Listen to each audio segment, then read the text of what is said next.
날씨가 되게 습습하죠. 습습한 더위가 계속 그 무더위처럼 느껴지잖아요. 너무 싫지 않으세요? 살만하신가요? 살만하시군요. 전 너무 덥더라고요. 우리 같이 옆 사람하고 인사할 건데요. 어떻게 인사할 거냐면 습습하지만 행복하십시오. 습습하지만.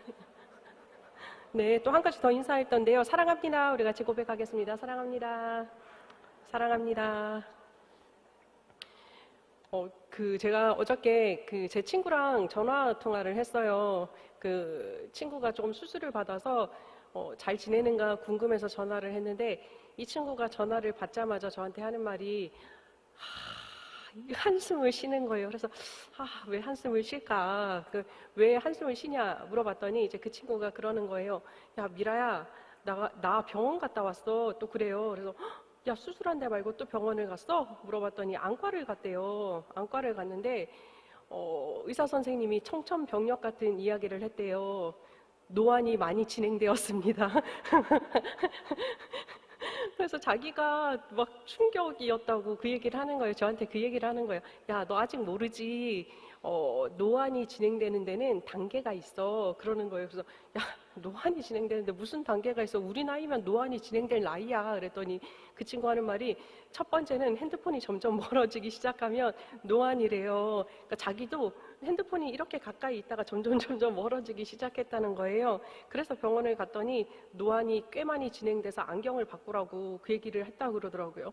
그러면서 또 하는 말이 저한테 그래요. 야, 너는 아직 모르지. 염색이라는 거를 너도 이제 하게 될 텐데 그 친구는 사실 몇 년 전부터 염색을 했거든요. 흰머리 때문에. 근데 저는 사실 염색을 아직 안 하고 염색을 해본 적이 없거든요. 그러니까 흰머리 때문에 염색을 시작하잖아. 그러면 머리 결이 망가지기 시작해. 네가 뭘 알아? 저한테 그러는 거예요. 그래서 제가 그랬어요. 아주 겸허한 태도로 모르지. 난 아직 노안이 시작됐는지도 잘 모르겠고 염색도 아직 안 하고 있으니까 잘 가르쳐줘. 네가 다 경험해보고 나서 어떤 게 좋은지 추천 좀 해줘. 그러고 둘이서 웃고 전화를 마쳤거든요.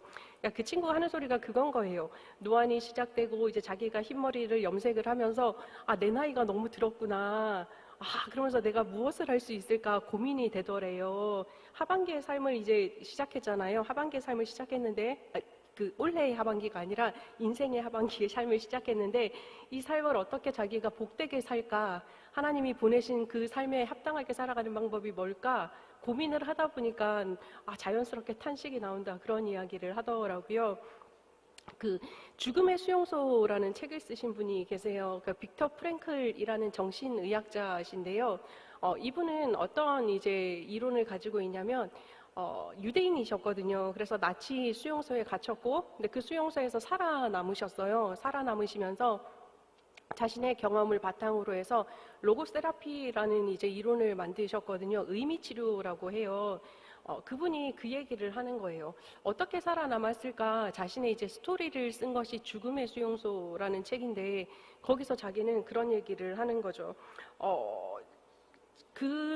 가만히 관찰을 해봤더니 어떤 사람들이 죽어나가는가 봤다는 거죠. 끊임없이 그 나치의 수용소는 생체 실험을 하고 사람을 죽이기도 하고 그 다음에 이를 부려먹고 하잖아요. 그런데 가만히 보니까 일을 할 수 있는 능력을 가진 사람들은 살려주더라는 거예요. 그래서 주변의 사람들한테 그렇게 얘기를 했대요. 야, 우리가 스스로 일을 할 수 있는 능력을 가진 사람처럼 보여야 한다. 그래서 이분이 첫 번째로 시작했던 게 뭐냐면 면도 있잖아요. 면도를 깨끗하게 해야지 되게 자기가 혈색이 좋아 보이더래요. 그래서 면도를 시작했대요. 근데 면도기가 있겠어요? 수용소에서 없으면 깨진 유리 조각을 가지고도 이렇게 면도를 하기 시작했다라고 얘기를 해요. 그리고 두 번째는 뭐냐면 면도를 하고 나니까 음식을 잘 못 먹잖아요. 아무래도 그러다 보니까는 창백해 보이는 자신의 얼굴이 보였다는 거예요. 그래서 두 손을 막 비벼서 볼을 막 이렇게 문질렀대요. 근데 볼을 많이 문지르면 어떻게 돼요?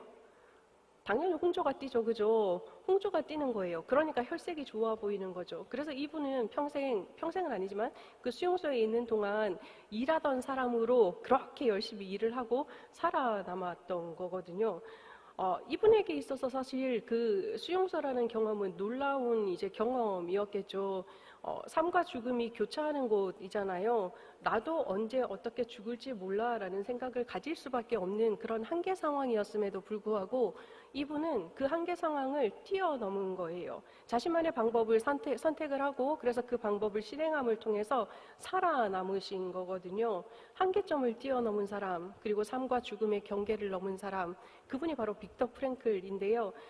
이분의 책을 읽으면서 제가 참 많은 감동을 받았었는데 오늘 성경에서 제가 나누고자 하는 라합이 바로 이런 사람이다라는 생각이 들어서 제가 라합처럼이라는 제목을 가지고 말씀을 한번 나누고자 합니다.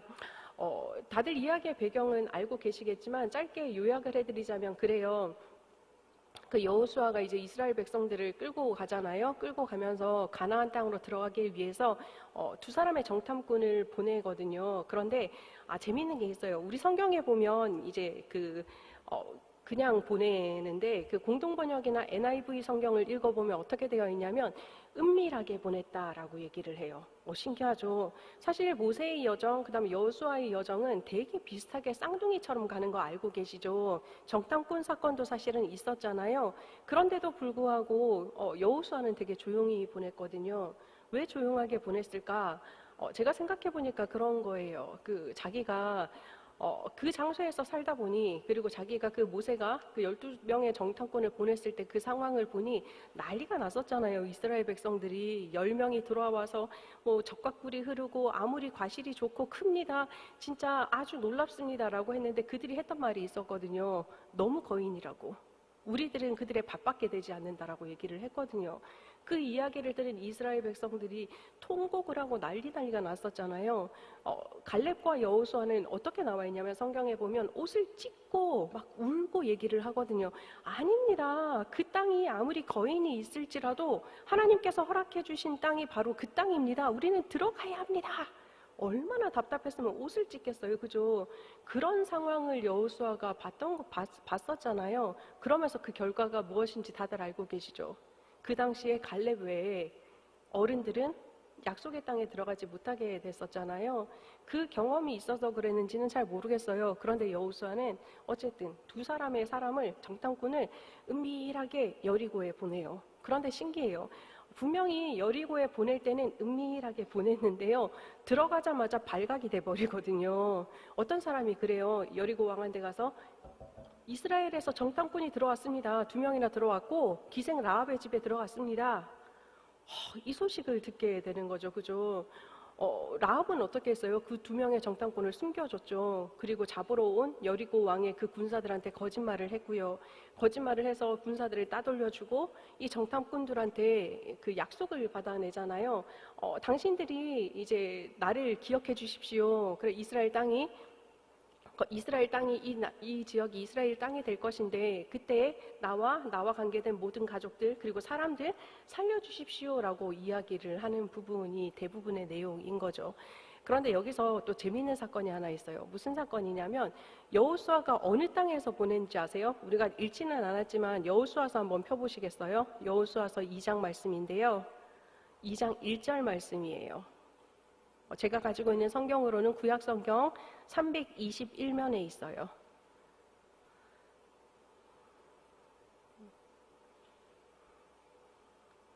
어느 장소인지 보이시나요? 눈의 아들 여호수아가 어디에서? 시딤에서라고 나와 있어요. 시딤이라는 장소 기억하시나요? 이 자리 범상치 않은 자리거든요. 보면 그 광야 시절 스토리가 있는 지역이죠. 민수기 25장에 보면 여기서 우상 숭배하던 곳이거든요. 이스라엘 한 사람이 모압 여인들하고 이제 음행을 하고 그들이 섬기는 이제 신들한테 절을 하고 이런 모습이 있기도 했고요.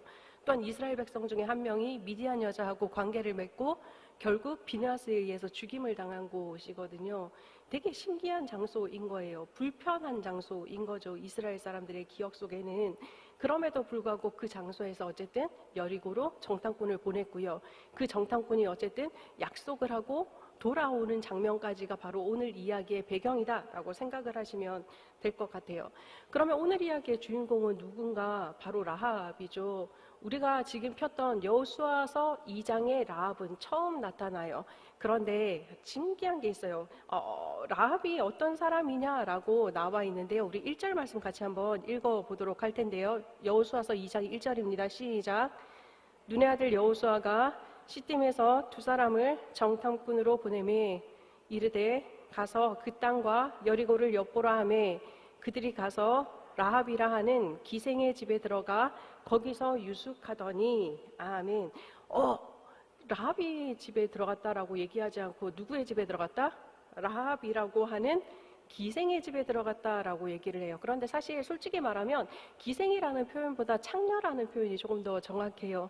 기생이라는 표현은 이제 뭐 국어사전에 보면 우리나라에서 흥과 이제 류를 즐기던 그 노래하고 춤추고 그리고 술도 마시고 물론 이제 관계도 하고 뭐 그런 사람이었지만 여기에서 라합은 사실 그런 종류의 기생은 아니었던 거예요. 창녀였던 거죠. 당시에 보면 두 종류의 창녀가 있었다라고 얘기를 해요.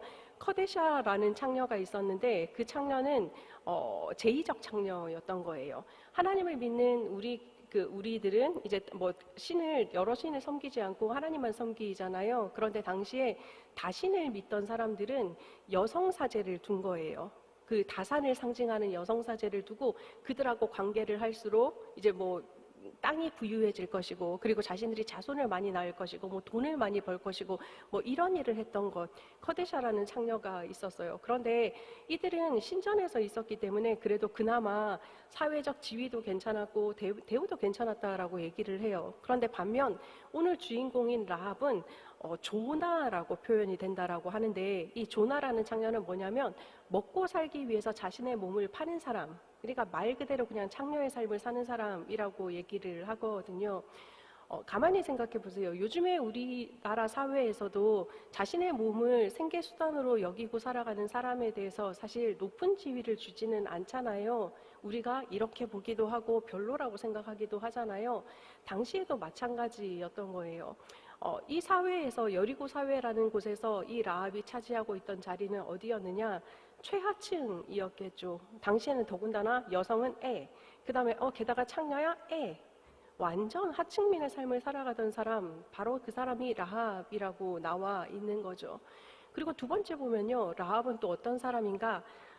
여호수아서 2장 9절에서 11절까지 말씀인데요. 우리 같이 한번 한 목소리로 읽어보도록 하겠습니다. 시작. 말하되 여호와께서 이 땅을 너희에게 주신 줄을 내가 아노라. 우리가 너희를 심히 두려워하고 이 땅 주민들이 다 너희 앞에서 간담이 녹나니 이는 너희가 애굽에서 나올 때에 여호와께서 너희 앞에서 홍해 물을 마르게 하신 일과 너희가 요단 저쪽에 있는 아모리 사람의 두 왕 시온과 옥에게 행한 일 곧 그들을 전멸시킬 일을 우리가 들었음이니라. 우리가 듣자 곧 마음이 녹았고 너희로 말미암아 사람이 정신을 잃었나니 너희의 하나님 여호와는 위로는 하늘에서도 아래로는 땅에서도 하나님이시니라. 아멘. 창녀 라합이요, 다른 목소리를 내요. 라합은 어떤 사람인가? 하나님을 아는 사람이었어요. 되게 신기한 일이죠. 오늘 지금 우리가 금방 읽은 말씀에 따르면 라합은 하나님을 세 부분으로 이야기를 하고 있어요. 첫 번째는 무슨 하나님이냐? 이 땅을 이스라엘에게 이미 주신 하나님이다 라고 고백을 하고 있고요. 두 번째는요, 출애굽을 할 때 하나님께서 얼마나 놀라운 기적을 보여주셨는지, 그리고 아모리의 두 왕들한테 행했던 일 때문에 우리들은 두렵다가 몇 번이나 나온 줄 아세요? 4번이나 나와요, 한 절에. 그만큼 진짜 두렵다라고 이야기를 하고 있고요. 세 번째는 하나님에 대해서 어떻게 고백을 하느냐? 상천하지에 하나님밖에 없습니다. 위로는 하늘에서도 땅에서는 아래에서는 땅에서도 하나님입니다라고 고백을 하고 있거든요. 라합의 삶의 자리와는 완전 다른 하나님에 대한 고백, 다른 목소리를 내는 것, 그게 바로 라합이다라고 생각을 해볼 수 있겠죠. 그리고 또 보면 라합의 성격을 볼 수 있어요. 라합의 성격을 볼 때 어떤 느낌이 드세요? 라합을 보면 되게 믿음의 여인이잖아요. 되게 멋있죠? 이렇게 살고 싶으신가요? 그건 아니신가요? 성경에만 나오고 멋있는 여인이었으면 좋겠다. 내가 굳이 그렇게 살고 싶진 않다 생각하시나요? 라합의 성격을 보면 사실은 되게 대담한 거예요. 그죠? 왜 대담한가 보면 라합이요, 하나님에 대해서 신앙 고백을 했어요. 이스라엘 사람들이 이 땅을 차지할 것입니다 라고 했는데 자신의 집에 낯선 남자 둘이 들어왔어요. 이 사람들이 이스라엘 사람인지 알았겠죠. 그러니까 신앙 고백을 한 거예요. 자, 자기가 살고 있는 땅은 어디예요? 여리고거든요. 여리고인데 이스라엘 사람 두 사람이 들어와서 아, 여행을 왔겠구나라고 생각하겠어요? 아니었겠죠. 왜냐하면 출애굽의 여정을 통해서 무엇을 들었냐면 하나님께서 어떻게 이스라엘 백성들을 구원하셨는지, 그리고 이스라엘 백성들을 방해하는 사람들한테 어떻게 하셨는지, 그리고 하나님께서 약속의 땅으로 올 것임을 다 알고 있었다라는 거예요. 자, 그런데 내가 그 정탐꾼을 숨겨줘요. 그런데 만약에 발각이 되면 어떻게 되겠어요? 당연히 죽겠죠.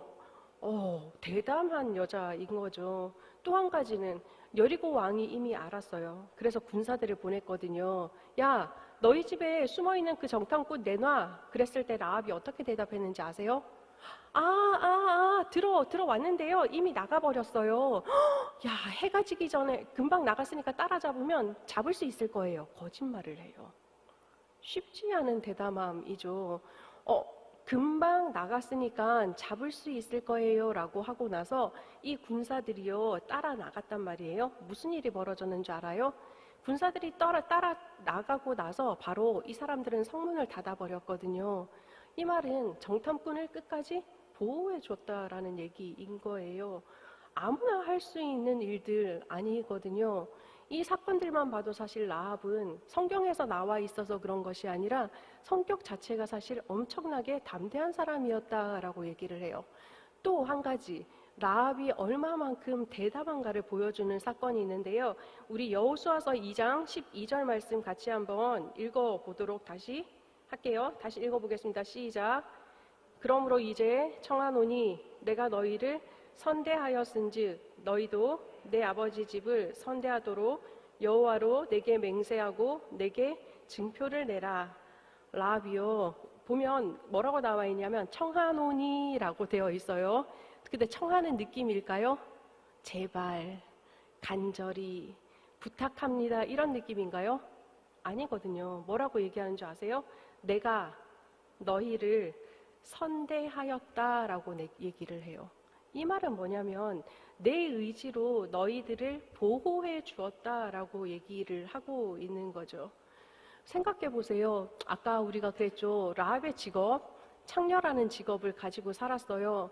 이 라합의 삶의 자리가 얼마나 팍팍했겠어요. 그죠? 쉽지 않았을 거거든요. 제가 좋아하는 이제 유대인 종교 철학자 마틴 부버라는 분이 계시는데 이분이 그런 얘기를 해요. 사람은 관계 속에서 살아가는데 어떤 만남을 하느냐가 참 중요하다. 온전한 사람으로 살아가기 위해서는 반드시 이루어져야 할 만남의 요건이 있는데 그게 바로 나와 너의 관계다라고 얘기를 해요. 그 말은 뭐냐면 인격 대 인격으로 만나라라고 얘기를 하는 거예요.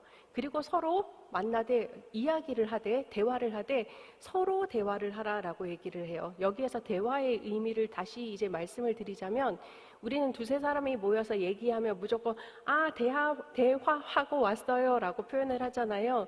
그런데 마틴 부버가 얘기하는 대화는 그런 대화는 아닌 거예요.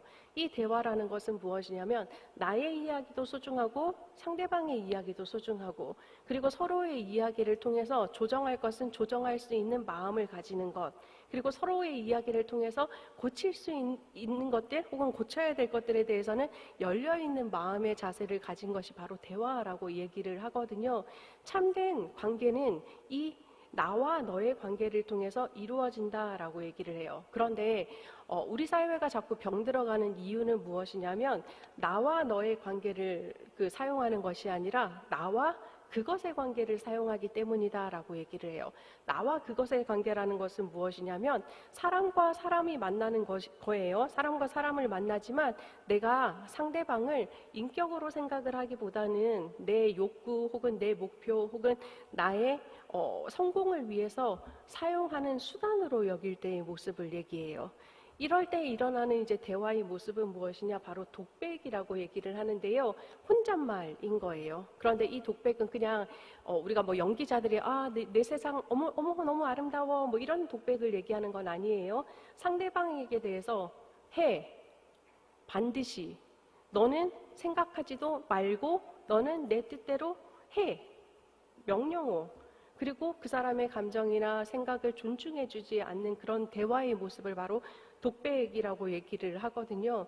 그런데 나와 그것의 관계에 있는 사람들은 어떻게 되느냐? 자연스럽게 병들어갈 수밖에 없다라고 얘기를 해요. 우리도 요즘에 뉴스에서 많이 듣고 우리가 또 읽고 있는 부분이잖아요. 용균, 그죠? 그 협력업체 사람들이 일하러 나갔다가 보호받지 못하고 죽음을 맞이하거나 혹은 많이 다쳤는데 산재를 인정받지 못하거나 그런 모습들이 있잖아요. 그것들이 바로 나와 그것의 관계로 말미암아서 나타나는 모습이거든요. 마틴 부버의 이 이론에 따르면 사실 라합은 사람들에게 어떻게 존중받는, 어떻게 대우받는 사람이었을까? 나와 그것의 관계이지 않았을까라는 생각인 거죠. 사람들이 라합을 보면서 어떻게 생각했겠어요? 우와, 아름다운 여인이구나. 우와, 귀하게 대해줘야 되겠구나. 우와, 대화를 해야 되겠구나. 라고 생각했겠어요? 아닌 거예요. 남성들은요, 라합을 보면서 단지 자신의 성적 욕망을 충족시키기 위한 수단으로 봤을 거예요. 나 갑자기 하고 싶네? 저 여자한테 가야 되겠다. 그죠? 여성들은 어떻게 봤겠어요? 깨끗하지 못한 사람. 정결하지 못한 사람으로 봤겠죠. 라합은 사실은 그런 삶의 자리를 살았어요. 그럼에도 불구하고 사실은 라합은 달랐더라는 거죠. 그러니까 그런 자리에 있는 사람들은 자신의 목소리를 내기가 쉽지 않잖아요. 왜냐하면 자신의 목소리를 내도 받아들여지는 경험이 없었기 때문에 그럴 것이거든요. 그런데도 불구하고 라합은 자신의 제한점을 별로 상관치 않았던 거예요. 그랬기 때문에 자신이 대담하게 상황을 바꾸려고 노력을 했고요. 또한 이스라엘 정탐꾼하고 협상을 하려고 했다. 우리가 바라보는 라합은 이런 사람이었다라는 것을 생각해 볼 수 있는 거죠. 그리고 또 보면 성경에는요, 라합에 대해서 뭐라고 얘기를 하고 있냐면 여호수아서 2장 15절 말씀인데요. 우리 같이 한번 읽어볼까요? 시작. 라합이 그들을 창문에서 줄로 달아 내리니 그의 집이 성벽 위에 있으므로 그가 성벽 위에 거주하였음이라. 아멘. 라합이 어디에 거주하였다? 성벽 위에 거주하였다라고 얘기를 하죠. 성벽은 어떤 역할을 하는 것인지 아시죠? 성벽을 이렇게 쌓는 이유는 내 백성들을 보호하기 위해서, 그리고 내 재산을 지키기 위해서 사람들이 성벽을 쌓잖아요. 그런데 성벽의 특징이 있어요. 성벽은 뭐냐면 이렇게 딱 세워진 울타리인 거잖아요. 이 라합이 살던 곳이 성 안도 아니고 성 밖도 아닌 거예요. 성벽 위인 거예요. 이 말은 라합은 어디서 살았느냐? 여리고에서 살았지만 여리고 안에서 산 것도 아니고 여리고 밖에서 산 것도 아니고 애매한 경계선에서 살고 있었던 사람이었다라는 것을 보여주는 거죠. 어쩌면 라합은 성벽 위에서 사는 것처럼 사람에 대해서도 동일한 마음을 가졌을 거예요.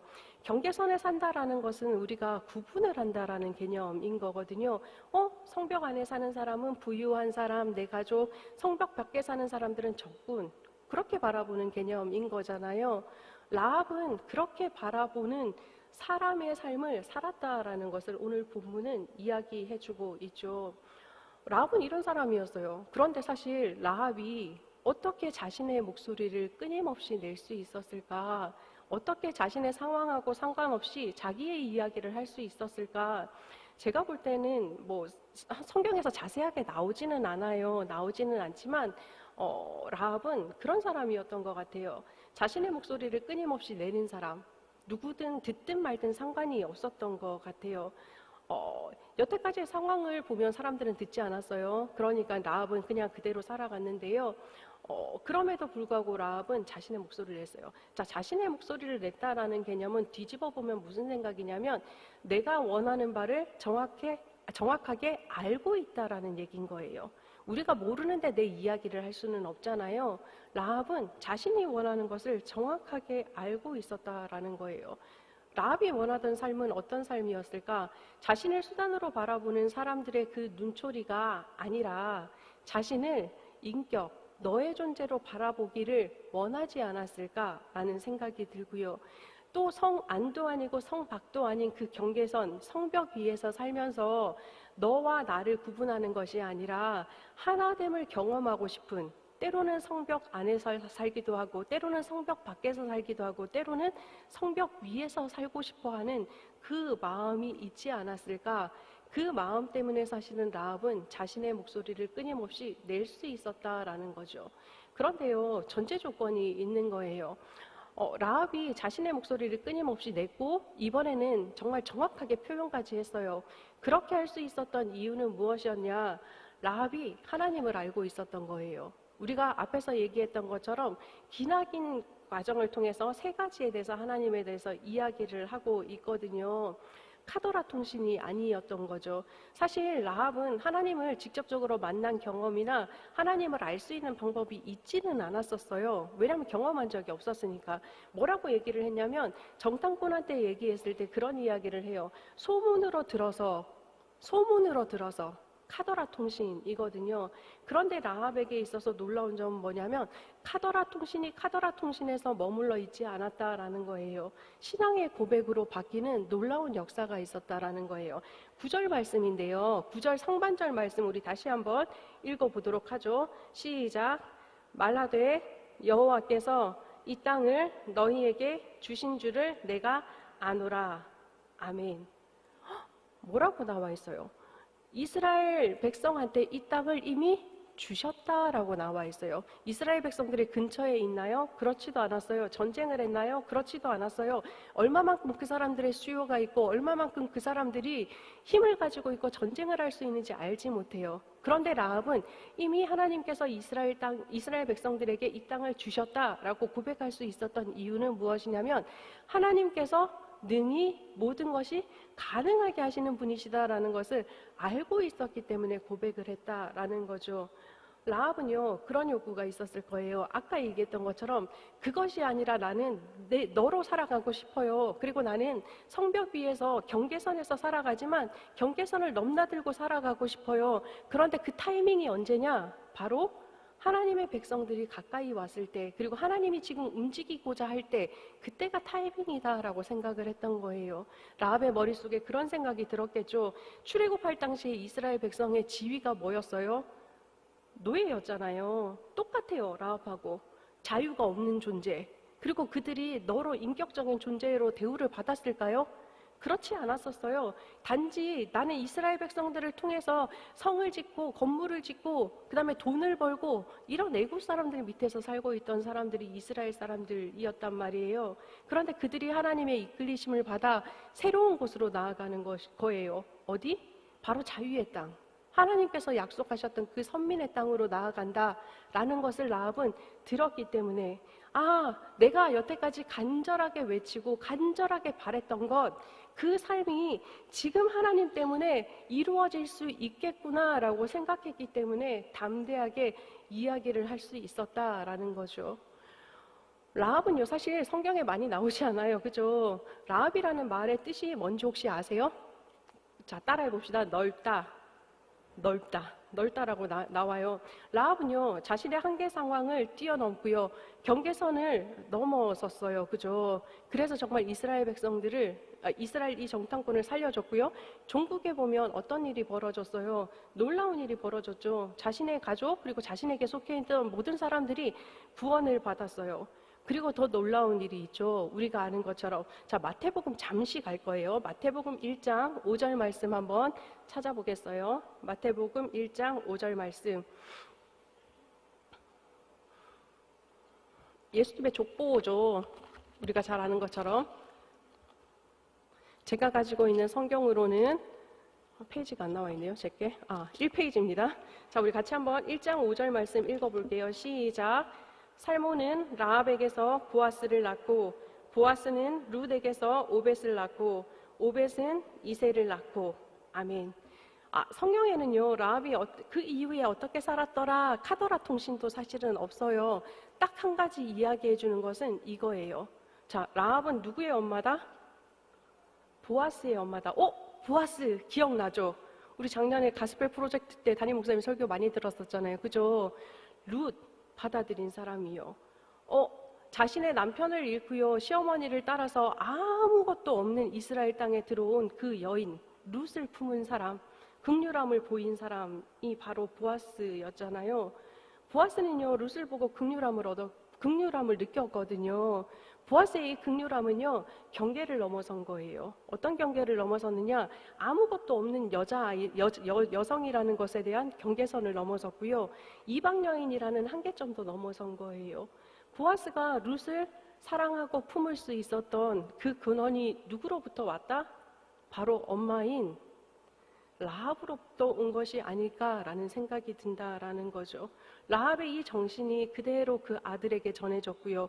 어떤 기적이 일어나느냐? 결국 라합은 기생이었어요. 창녀였어요. 그죠? 창녀 라합이었지만 이후에는 예수님의 그 믿음의 족보에 올라가는 여인이 되었다라는 것을 이야기해주고 있죠. 얼마나 기적과 같은 놀라운 사실일까 싶어요. 제가 존경하는 한 목사님께서 그런 말씀 하셨거든요. 사람은 어떤 존재냐? 바로 끊임없이 자신을 넘어서는 존재다라고 이야기를 하는 거예요. 참된 사람이라면 내 한계점에 머물러 있는 것이 아니라 이 한계점을 넘어서야 되고 또 넘어서야 되고 또 넘어서서 예수님의 모습에 가깝게 가려고 애쓰는 사람, 그 사람이 바로 참된 사람이다라고 이야기를 하고 있거든요. 라합이 바로 그런 모습을 보여주고 있는 거예요. 끊임없이 자기를 막아서고 있는 그 한계점, 창기였었고요, 여자였었고요, 가난했었고요, 제대로 대우받지 못했었고요. 그럼에도 불구하고 믿음으로 그 한계점을 넘어섰고요. 또한 담대함으로요, 자신이 서 있는 그 경계선을 넘어선 거예요. 그리고 나서 라합이 얻은 결과는 마태복음 예수님의 족보에 올라가는 놀라운 은총을 받은 것이죠. 사랑하는 세상의 빛 동강 가족 여러분, 우리 잠시 자신의 오른손을 가슴에 한번 얹어볼까요? 그리고 잠시 눈을 감고 생각해 봤으면 좋겠어요. 무슨 생각을 해보면 좋냐면 내가 나한테 정해놓은 한계점이 있는가 한번 생각해 봤으면 좋겠어요. 혹시 나한테는 그런 생각이 있지 않을까? 나는 여성이라서 안 돼. 나는 나이가 많아서 안 돼. 나는 몸이 약해서 안 돼. 덜 배워서 안 돼. 가진 것이 없어서 안 돼. 시간적 여유가 없어서 안 돼. 혹시 나한테 그런 안 돼가 많지 않은가 한번 생각해 보시기를 바랍니다. 그리고 또 나한테 경계선이 있는지, 어떤 경계선이 있는지 한번 생각해 봤으면 좋겠어요. 경계선은 끊임없이 너와 나를 가르는 역할을 하거든요. 나는 목사니까, 나는 권사니까, 나는 집사니까, 이 정도 봉사하면 됐지. 이 정도 헌금하니까, 사람은 이 정도로 대하면 돼. 이 정도만 믿어줘도 되지 뭐. 복음도 이 정도만 전하면 되지. 저 사람은 믿을 자격도 없어. 지옥 가야 돼. 혹시 이런 경계선을 가지고 있지는 않은지요? 나 스스로한테 자꾸 한계를 가지고 또 다른 사람에게 경계선을 짓고 있지는 않은지요? 그렇다면 지금 예수님의 이름으로 이 자리에서 모든 한계 상황과 경계선을 내려놓으시기를 간권합니다. 우리 한번 같이 따라해 봤으면 좋겠습니다. 하나님 안에서 모든 것이 가능합니다. 나는 지금 이 순간부터 내 한계와 경계선을 넘어섰습니다. 지금 외친 고백이 우리 사랑하는 세상의 빛 동강 가족들 삶에서 일어나길 축복합니다. 그래서 라합과 같은 놀라운 기적이 우리 사랑하는 세상의 빛 동강 가족들의 삶에도 일어나길 예수님의 이름으로 축복합니다.